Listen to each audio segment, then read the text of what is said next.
the process is really the most enjoyable part. And we have somehow along the way decided that the process isn't enjoyable. And so we just want to skip from A to the end and celebrate that. And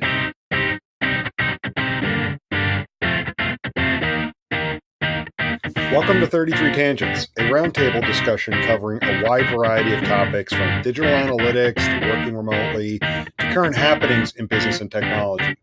Your hosts, Jason Thompson, John Naran, Jen Coons, and myself, Jim Driscoll, all live in different areas of the world, but work together in the same company. Our regular day-to-day conversations often go off in various directions, and the goal of this podcast is to share our ideas and find new ways to engage with others.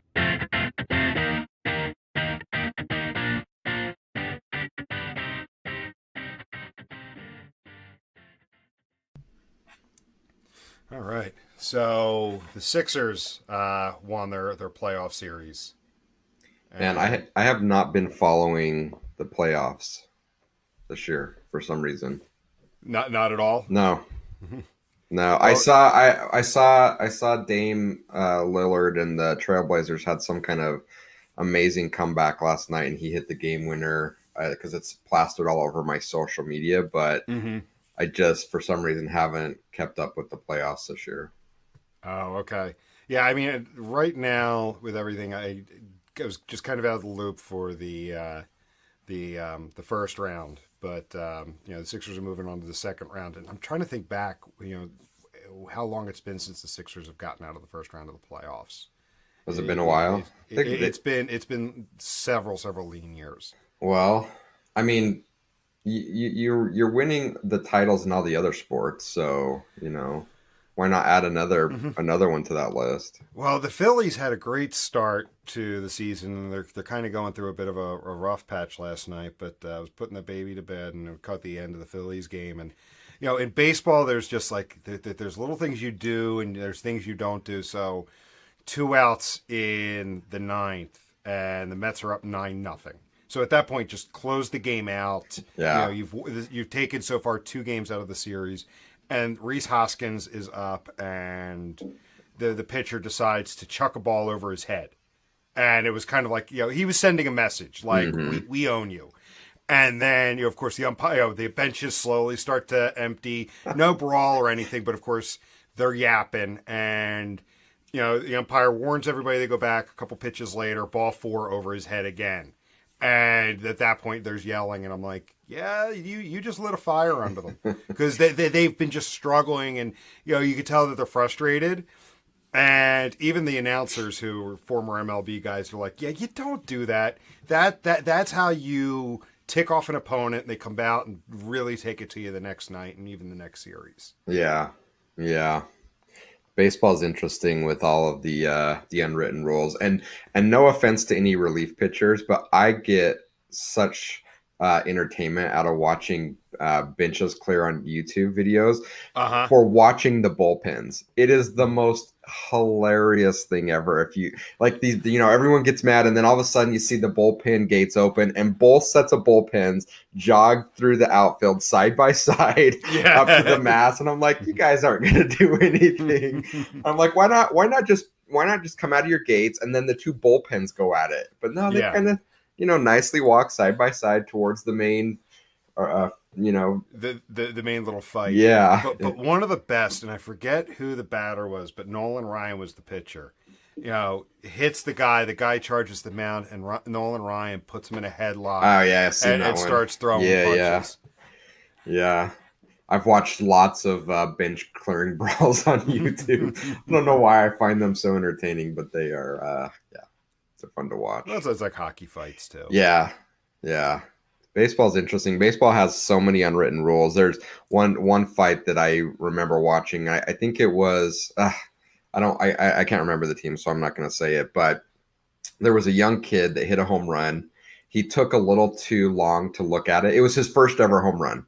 Yeah, so he's watching it. So he watched it, and apparently that did not go over well. He rounds the bases, and the catcher is standing there in the baseline in front of him and home plate, and is telling him, "You don't do that." And benches cleared and everyone's going at it. But there's all these little unwritten rules about things you do and things you don't do. And even Mm-hmm. if you're a rookie and you hit your first home run, you can't take a peek. Mm-hmm. So Well, the Phillies made some big moves in the offseason. So last year was the year they brought up several young kids and was like, okay, it's either put up or shut up time. hmm It's time to move from being prospects with potential to players that are actually playing well. And there was some bright spots last year, but then they ultimately fizzled out. So they're like, okay, we're going to go out and get some veterans to teach some of these guys. So they got JT Realmuto, who's like one of the best catchers in the game from the Marlins. They brought in Andrew McCutchen, a veteran outfielder who definitely still has some speed and can still hit the ball, which has been great. And then, of course, the big splash was signing Bryce Harper, yeah, who, I mean, he could be a streaky player just like anybody, but when you sign a major contract like that, everyone's expecting a home run at every right, bat. right, for sure. And, with the signings that they had already made or the trades that they made, they already, it kind of helped give them some swagger. But when Harper came in, I mean, it was just kind of like, okay, we're the team to beat now. So of course, they start off the season pretty well, and hitting home runs and doing celebrations as they reach home plate, different handshakes and whatnot, and you could tell it was ticking off some of the other teams. Yeah, yeah. And That's so breaking some rule. exactly, you don't show up the pitcher. And I'm like, you know what? I kind of like having some swagger. I don't mind a pitcher on the mound having some swagger, and let the batters have it because, to a point too, while the sports is competition, it's also entertainment. Yeah, So yeah. you could tell like they were starting to get thrown at. And of course, the Mets, like Philadelphia and New York, massive sports rivalry. So you look at the Flyers, Rangers going back to the 70s, Phillies, Mets. And I mean, like Jimmy Rollins, who's part of the '08 team. It was in '07 that, you had a team on the rise, and he was being interviewed at the beginning of the season. And he's like, no, we're the team to beat, not the Mets. And that ticked off the Mets and the Mets fans. And, the Phillies became the team to beat. So you still have feelings of that. And right now, the way it's looking is you have both the Mets and the Phillies are going to be fighting for first in the NL East. So, I mean, you're seeing like late summer, almost playoff type games between these two right now. And just the game last night, they're rocking the baby to sleep. I'm like, I should really put you down, but I want to see what happens at the end of this game. And I'm definitely going to see what happens tonight because like that's also something with athletes, like they don't forget. Right. Like you hear stories of hockey players, just a dirty hit, and they'll wait half a season, or they'll wait an entire season to get back at the other player, because they're not going to take a stupid penalty, say in a late season game that has playoff implications or something like that. They'll wait their turn, and they'll wait till the perfect opportunity. So I'm curious to see what's going to happen tonight. There you go. I'm interested in how you're going to pivot this, but I think you have something in mind. Actually, I don't. Okay. I It was honestly, John wasn't here, so we felt more comfortable talking about baseball, and John would be like, "What are you guys talking about?" Yeah, unfortunately, John's a little under the weather today, so it's going to be the two of us. But I think it's going to be a good one. It's something we've talked about many times, and I believe you got the stat. So what I want to talk about is we've talked about the analytics turnover problem multiple times. And one of the things I've had on my list is a follow-up episode to really dig into how do we go about solving it? And, are we going to have the exact answers? No, but let's start to have a conversation because we've talked about the very real problems the turnover situation has. And I believe you said it was Corey Prohens at IQ Workforce has basically said that, the typical analytics and digital marketing tenure is 18 months. So you barely have someone getting in there, putting their stamp on something or getting a program up and running, and then they're already moving on and someone coming in. Yeah. So that creates a problem where you're in a constant state of build. You actually never really move into something that's actually like fully productionized and moving. So I kind of wanted to talk about this because, and I'm going to put you on the spot to kind of start it off. Because if you think about it, you and Gila started 33 Sticks 6 years ago. Yeah. I'm about 3 months away of celebrating 4 years with you guys, That's which amazing. is which is more than twice the average tenure. I wanted to bring in John because John's almost these Three. 3 years, Yeah. almost 3 years Yeah. with the team. So I mean that's unheard of. And I've actually heard clients when I've talked to them, like I've gone on site, we're just chit chatting on our way back from lunch. One of the reasons that they like working with us is the staying power. They know that I have one client in particular is even said like Jason keeps people around. So I want to make sure that we keep you around because you guys remember the history because you've been here so long. Yeah. So maybe let me put you on the spot and say like, what are the things that you think you've done to be able to keep a very stable team with very low turnover? And just speak from your own personal experience, and then we'll go from there.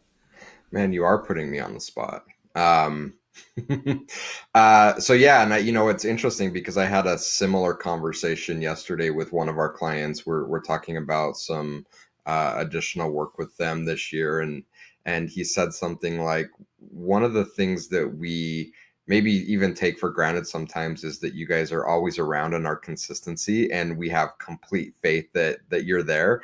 And you've been here longer than a lot of our employees. We've had people come in and go, but you guys have been the consistency, and that makes us feel really, really safe. I don't know what the answer is, other than when we started the company, the whole basis for doing it was doing something different. And I've spent most of my career in services. I took a 3.5 year-ish hiatus and worked client side, but most of my career was in services.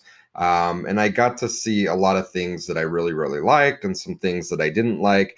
And I think I mentioned even on one of our podcasts that back to my very first job out of college, I really struggled getting into the corporate world. And there were things that just rubbed me the wrong way. And to cope with it, I started keeping notes in a little notebook that was like, okay, if I ever started a company, these are things that I want to do and try.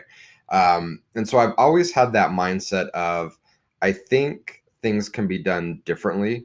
And you can have an environment where you have a company that grows financially and is financially secure and stable, and makes money. And I think it's okay to say that. It's okay to say we're trying to make money. That's why we're in business, but it doesn't have to be at the cost of everything else. And one of the things that I really, really struggled with in the corporate world was that people weren't looked at as people, and they were just resources. They were either resources to the company to help drive higher stock prices. They were resources to an executive team that was trying to get bigger bonuses. They weren't really looked at as people. And so as I matured in my career and got into more leadership positions, I started to try some things out and say, what would happen if we flipped this scenario and started treating people with a little bit more respect and dignity like they were people? What would happen? And it was strange because I often got met with a lot of pushback from people that this isn't how you do business. You're not going to run a successful business doing this. You're not going to have a profitable business doing this. This isn't how you run a business. But it's how I wanted to run a business. And so again, when we started the company, I don't think we necessarily sat down and said, okay, we're going to have to hire really, really talented people and keep them around for a long time. So let's build a culture to do that. We didn't say that. We sat down and said, how can we build a company that is going to treat people right? And that's everybody. It's our employees, it's our clients, it's our partners, it's people in the industry that we may not even have a contractual relationship with, but we rub shoulders with. How can we create a company in which we treat people the right way, and what happens if we do that?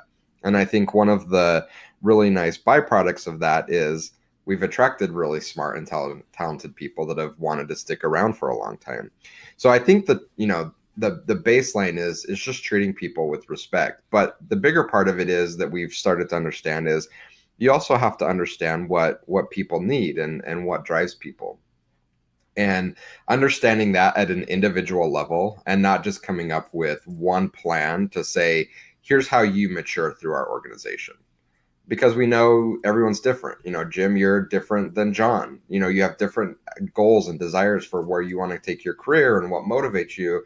And so that was a big thing for us, was to set aside that time to really understand people deep down and what motivated them and what they needed in order to feel happy and successful and really appreciated. I think it's the one thing I've heard from everybody that has joined the company is that the companies that they were at before, they were getting paid really well. They had what they needed from a compensation standpoint, but the universal story has been, but I want to work on things that matter and feel like my work is appreciated.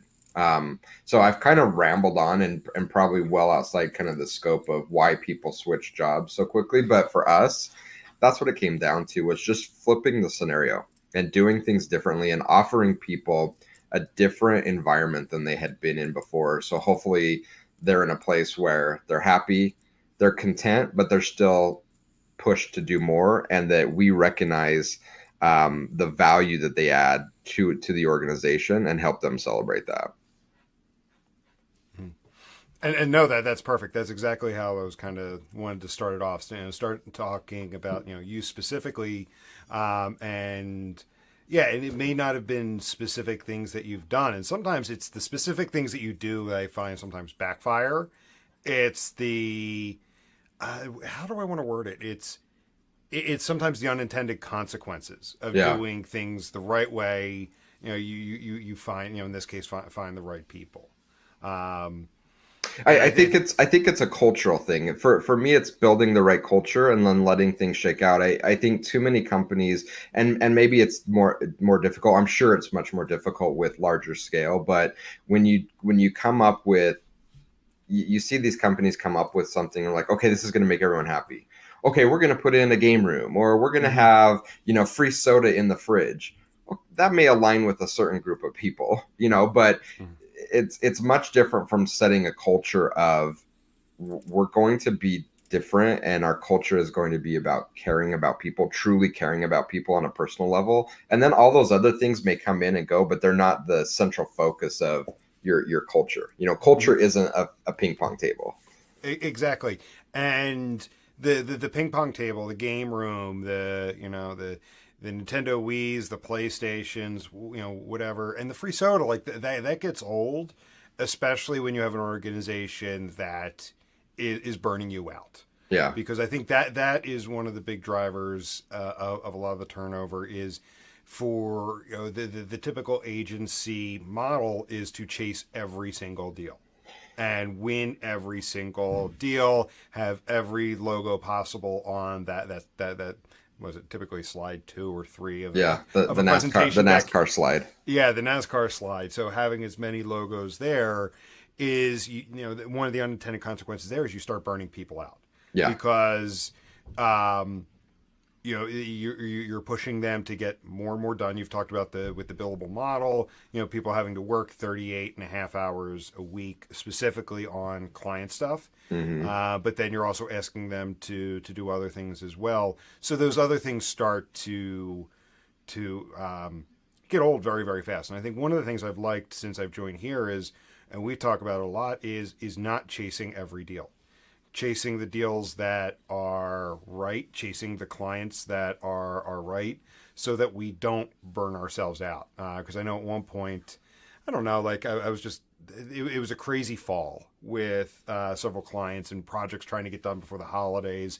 And you were having one of your talks with me to talk me off the ledge, and you're like, you got to remember, this is not just a marathon. Like this is a hyper marathon, like that 100 mile or where you seriously need to pace yourself. You can't Yeah. constantly sprint through it because then you will burn yourself out.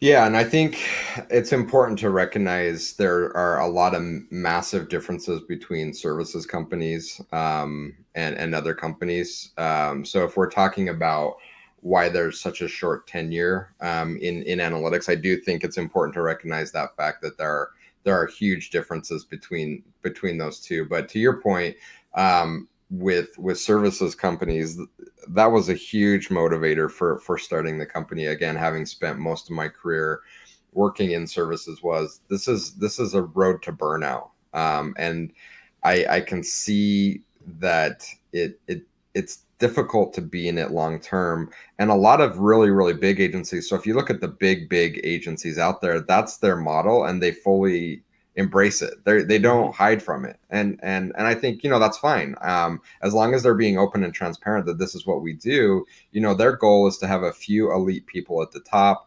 They bring in young college kids. It's great to get them a lot of exposure early on, but they know 2 to 3 years and they're going to cycle through the next batch of kids coming in.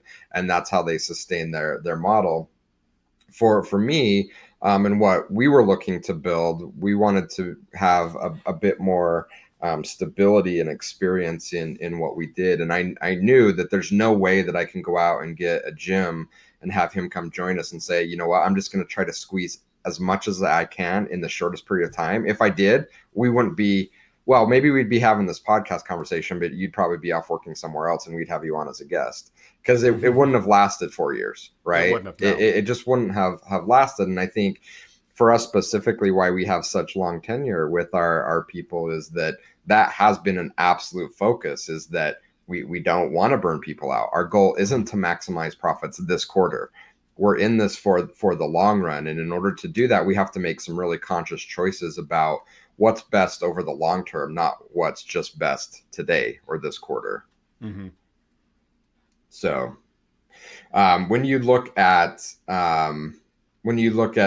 the kind of client side, I think there's a whole different set of pressures and things that are on there that come into play that we can explore as well. I'm trying to find a quote. I'll find it. So Okay. keep going. Yeah, no, because then I wanted to pivot it a bit. So I wanted the conversation to kind of start like, talking about, individual companies and why people move on and why people stay.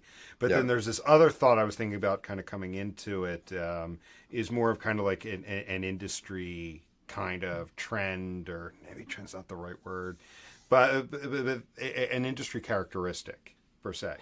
And I'm going to say something that, people may find controversial. It's easy to implement, right? It's constantly easy to implement. Now, granted, there's the intricacies of it. And what I mean by that is it's easy to constantly be in build mode because there's always a shiny new toy. Yeah. And I mean, believe me, this is coming from an implementer. I love to implement. I think I've talked about it on before. Like, we all like to build. Everyone wants to be a builder. Exactly. Everybody likes to build. And growing up, like, my favorite toy was Legos. Love playing with them. And I've kind of made the correlation, like what I'm able to do is I'm playing with the adult version of Legos when it comes to implementing. Yeah. Whether, when it's designing the architecture, aligning the various pieces, putting a plan together on how to actually get them all in place, and then actually starting to build, it's like Legos. Yeah. Whereas it's easy to build, it's fun to build, it is harder to maintain and incrementally improve, and not nearly as fun to maintain, incrementally build, and use a system. Yeah. Yeah, and I think that's a huge part of it. And I also think that there are a lot of things that come into play when you look at that. And one is just the build mentality. It is fun to build. Mm-hmm. Not so much to maintain. I don't know a lot of people there. I do know a handful of people that love the maintenance piece, but most people, maintenance is a necessary evil. And so people love to build. You build something and then you move on to the other thing, right? I'm done with this Lego set. I want a new Lego set. I'm done with this. And that's what we see happening a lot in companies. I think that's a huge factor with the turnovers. People love to build. They get in, they have an opportunity to build something, they build it. Now we're in maintenance mode. What do we do? It's unfortunate because I think there's a huge amount of opportunity to continue to build. And that's something that we work with our clients. So we have our matrix model where we build and build and build, and it all builds on top of each other. And we have kind of different cities and different things, however you want to look at it. So there's lots of opportunities to build. But I think another factor that comes into play is that a lot of people don't have the skill set to build outside of one one domain. So they've built their analytics implementation. Okay, I'm going to move on. They've built their optimization program. Okay, I'm going to move on. Instead of looking at it more holistically and saying, no, this is a marketing tech wide strategy that I'm trying to build. They just don't get there. And I think a big part of that, and there's lots of pieces to that. And, I've thought a lot about this conversation. I want to be careful because I could probably very easily upset people by being a little too raw in my criticism here, but it's a very real problem we have in our industry. And I don't think people are going out of their way to be lazy per se, but the marketplace has, maybe encouraged isn't the right word, but it's the right environment to create laziness, for lack of a better term. Mm-hmm. And I've talked with multiple hiring managers who have said things to me like, dude, I've talked to people that have like 8 years experience in this industry and they haven't done anything. In fact, I've called them out on it. I said, what have you done over the last 8 years of your career? It's very little. And they've asked me like, why is that happening? I'm like, well, there isn't a natural force pushing people to expand outside of what they're currently doing. And what I mean by that is there's such a shortage of talent in the analytics space that there's no one pushing you to rise above what you're currently doing so that you can get that next promotion, so you can get that next job. It's not necessary right now because there is such a lack of talent. So unless you're individually motivated to learn more and push yourself, you can grow in your career financially without ever having to grow by simply hopping. So that's what we see happening a lot is people will go from job A to B to C to D, each one with a large increase in salary because there's this massive competition for talent, yet they haven't added additional skills as they've gone along the way because it's been unnecessary to maintain that trajectory. Mm-hmm. And you And actually, oh, I'm sorry, guys. no, go ahead. I was going to say that's perfect because that's also leading into my other thought is, what I feel is a lot of times when you start a new job, like there's this feeling out period of anywhere from 6 months to a year where you still have like this newness. Now, granted, the higher you get, the shorter that period of time becomes. Yeah. But there is still that newness, that honeymoon period. So it also makes it that much easier where I can come in, I build something, I finish my build just as that honeymoon period is coming along, and just as it starts to get harder to prove my value to the organization or prove the value of what I've built to the organization, I move on to the next job. And again, what's the motivation to stick around and have that challenge to make you better? Because there's another company out there that's going to add 20% to your salary if you go over and replicate what you just did at this company. Mm-hmm. So it's an easy decision for a lot of people. It is. And I think that's part of that's a massive part of it. And because, again, also going back to what I was saying was it's easier and more fun to constantly build. And I think it's also just organizations overall. Sometimes it's just easier, it's easy to get approval for this new thing that's going to solve all of these problems. Yeah. And that's why you see companies today that have like 28 different solutions in their MarTech stack, and they're all half implemented and not working together because it's easy to buy a new solution because that's going to fix everything. It's a lot harder to build over the years to make all of this stuff actually work and start producing. Mm-hmm. So since there is a financial incentive to kind of keep that train going, because I mean, this even goes back to a conversation we had 6 months ago. Why some organizations never really get off the ground is because they're constantly re-implementing. Yeah. You have a new director of this coming in or a new senior manager of that coming in, and they completely blow up what was done before, start over, and then they move on in the cycle. Yeah. Constantly. It's tough to innovate in that environment.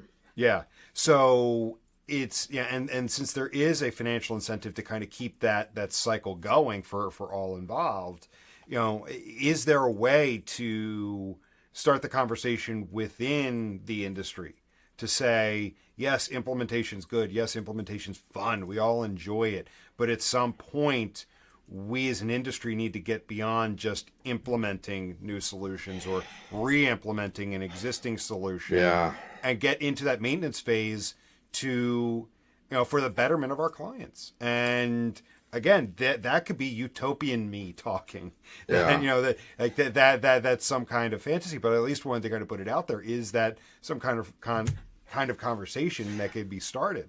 Because I think we're going to constantly be in this cycle of just constantly rebuild, tear down. Yeah. And maybe we change the paradigm from build and maintenance to we build an environment and then we move into innovation phase. Mm-hmm. And maybe that is more attractive to people. I honestly I don't know how we position it, and I hope that we can start a conversation internally about how to solve the problem. Because if we don't, it's going to be solved for us by market forces. Mm-hmm. And what I mean by that is that at some point in time we're going to reach some kind of tipping point where the market says enough is enough. We're paying a high dollar value for these services. We're paying and for most companies we're paying exponentially more for the product, which we've probably talked about as probably flipped. It needs to be reversed, but Mm-hmm. we're putting out a lot of money and we're not getting the value out of these investments.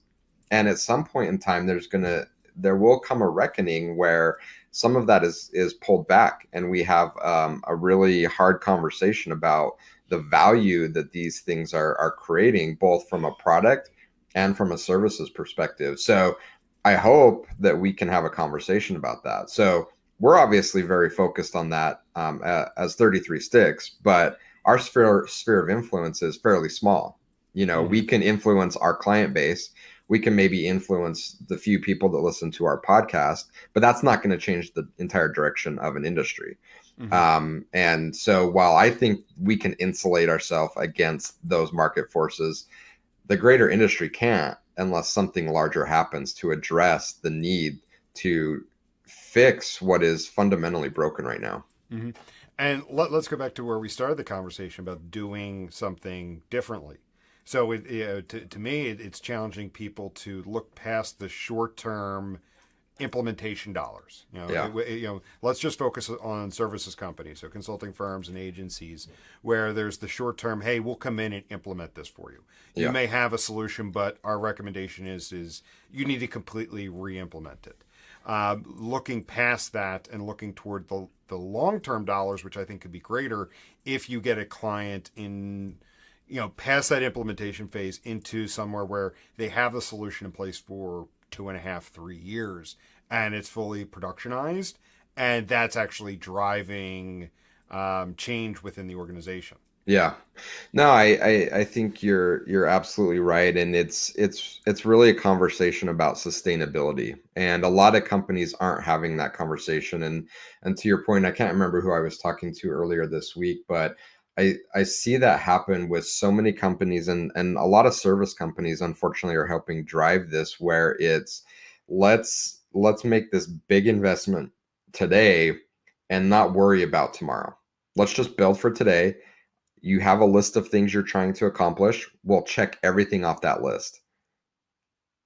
But we don't think about tomorrow. We don't think about sustainability. And I was talking with one of our clients the other day, and I said, look, I'm not going to build something unless we can build something that we can jointly commit to sustaining over time.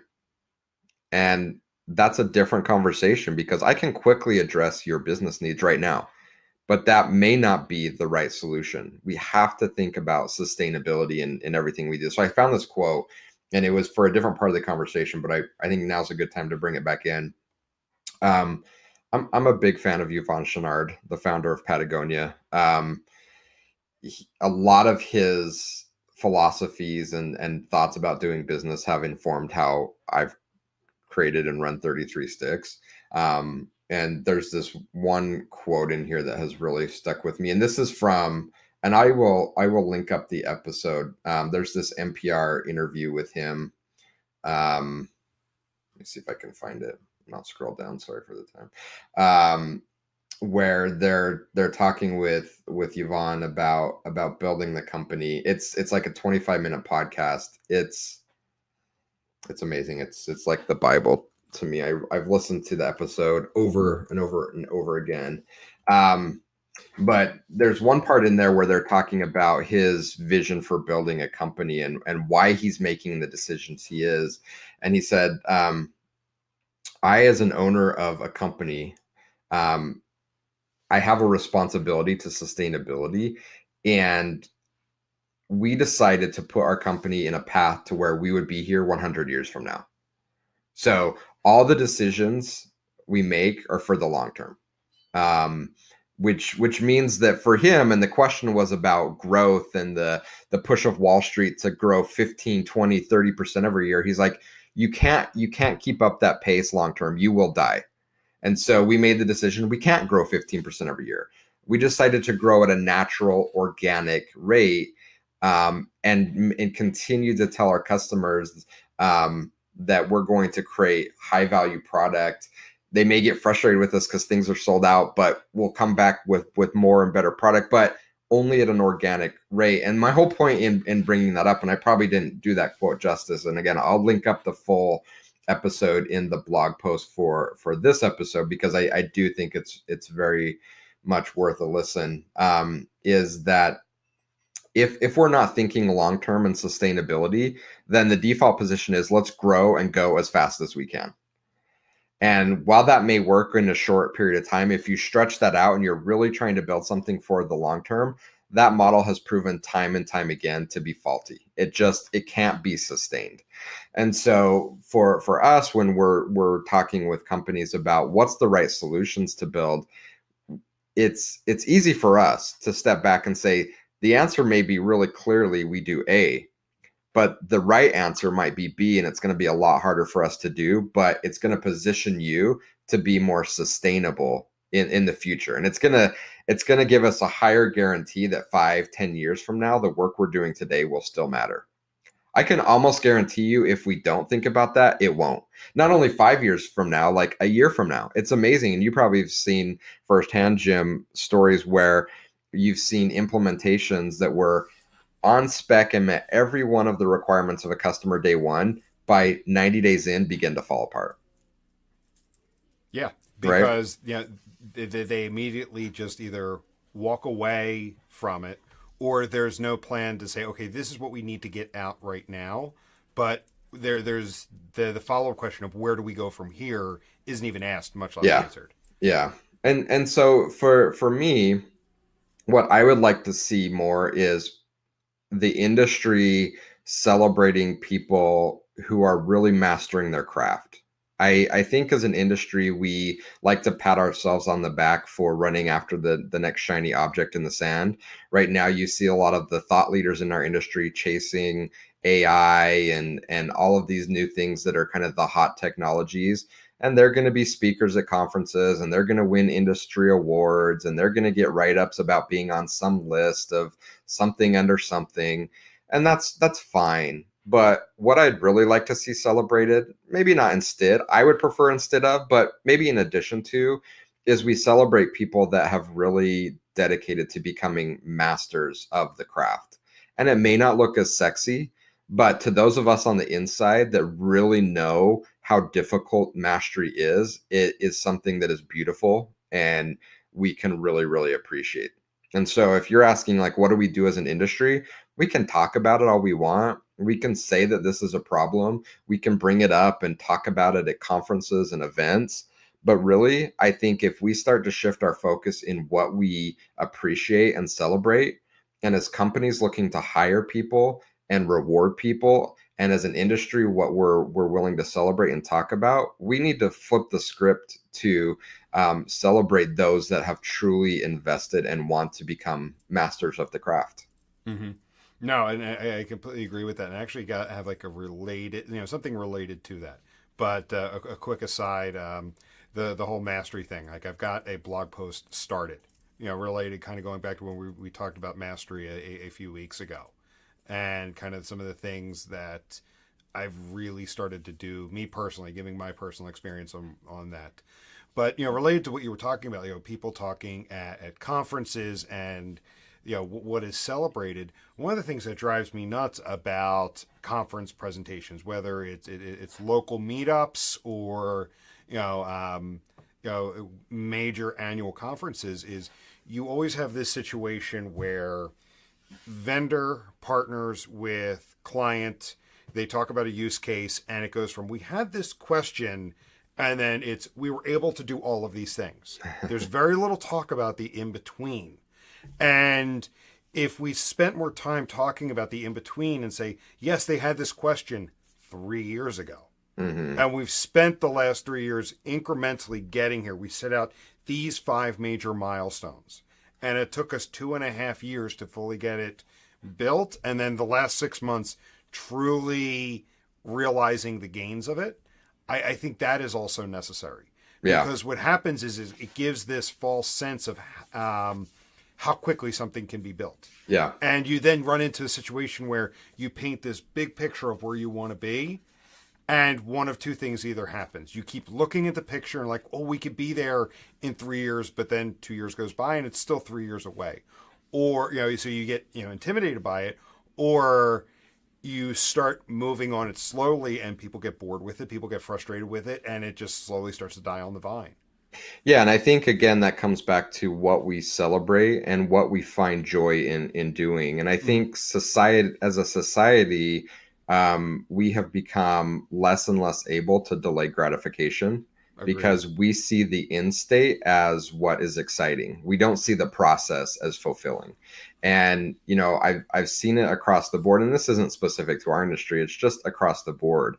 I have friends in their 20s that are miserable because they don't have now what took their parents a lifetime to build and achieve. I know people like that. Right. Yeah. And it's just a societal wide problem that we want everything now. We don't want to put in the work. And I don't want to turn this into an education discussion, but I think there's a real challenge in education right now, and there's lots of competitors to higher ed coming in, which I think is a great thing. But the narrative that so many of the so many of these kind of boot camps that are popping up or painting is you don't have to put in a ton of work. You can blast through this short 6-week boot camp and then have everything that your parents worked a lifetime to get. Mm-hmm. And it's an unrealistic expectation, and it further goes to strengthen the fact that you don't have to delay gratification to get to some kind of end state in which you can enjoy. And I think it's unfortunate because I think that where the enjoyment is and where the true growth, both from a personal and from a business perspective, comes in the process. Speaking of Philly sports, right? I knew I was going to bring it back. We can tie that back in. The process is really the most enjoyable part. And we have somehow along the way decided that the process isn't enjoyable. And so we just want to skip from A to the end and celebrate that. Mm-hmm. And, I think we've talked a lot about climbing, and I've been really into mountaineering documentaries as of late, and everybody's probably watched Free Solo at this point. And, for me, seeing the accomplishment of free soloing El Cap wasn't the thing that was enjoyable about that documentary. It was the process and the grueling, painstaking preparation, both mentally and physically, to get there. If the movie would have stopped short from ever showing him on top of the mountain, I wouldn't have cared, because it wasn't it wasn't this endpoint for me that was enjoyable. It was all of the tedious moments of preparation that got there. And I think we could take a lot from that in our work, is that we see it standing up an implementation, building an optimization program as the thing to celebrate, instead of the preparation and the process to get there as enjoyable, and not in the build to get somewhere, but in the preparation to put something in place to allow us to continue to do great things, because it's not a stopping point. There's always another summit that we want to get to, or another point that we want to achieve. So I think a big part of it is just flipping our mindset, flipping what we celebrate, and honestly being okay with delaying our gratification a bit, and finding gratification in the journey and not the destination necessarily. Sorry, that got way too philosophical. No, and I was actually trying to say, like, again, without repeating about I agree, but I can't, I think that pretty much sums it up. Like, I have nothing more to add to that. So I think that pretty much, really sums up, everything that we talked about. Yeah. From the company level to the personal level to the industry level. Again, while I think there's some short-term gains for everybody with, people moving very, very quickly. I think the biggest problem I see with it, and we've talked about it, is we're never able to move on. Yeah. People are in a constant build state. They're never able to move on. So we're just constantly repeating this cycle. And that's what happens when you don't think about sustainability. Yes.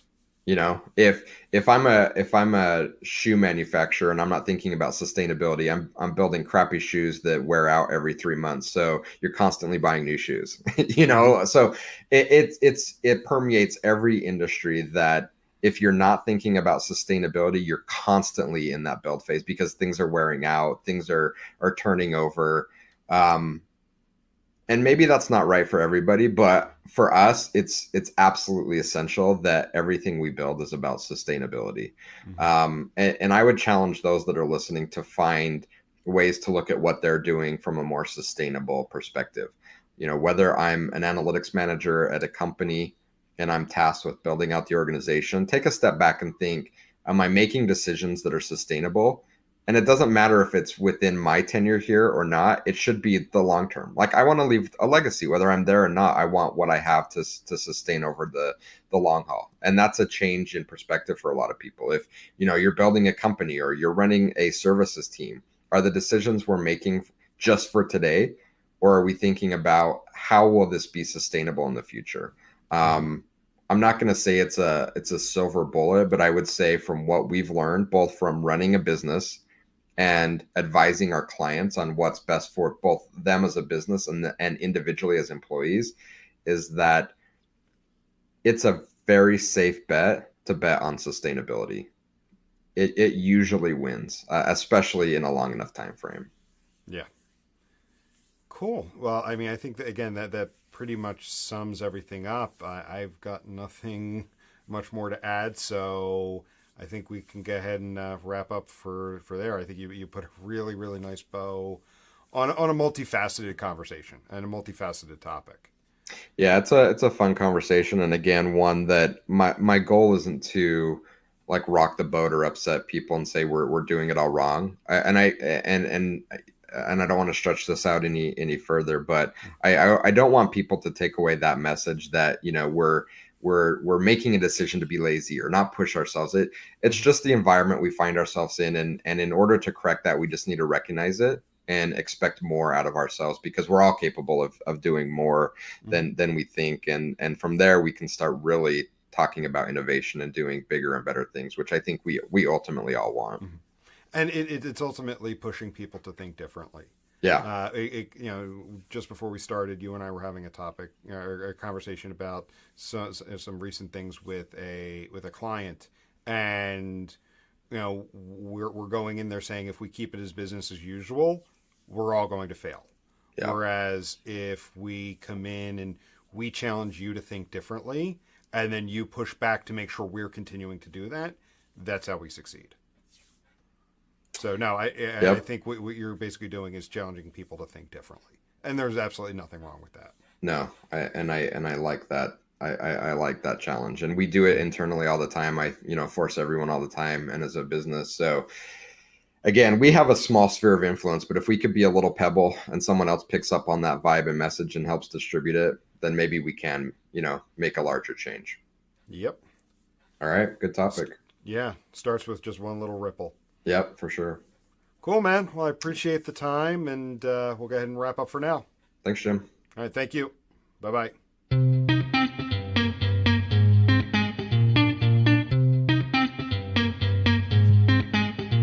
Thank you for listening to this week's episode. We hope you enjoyed it.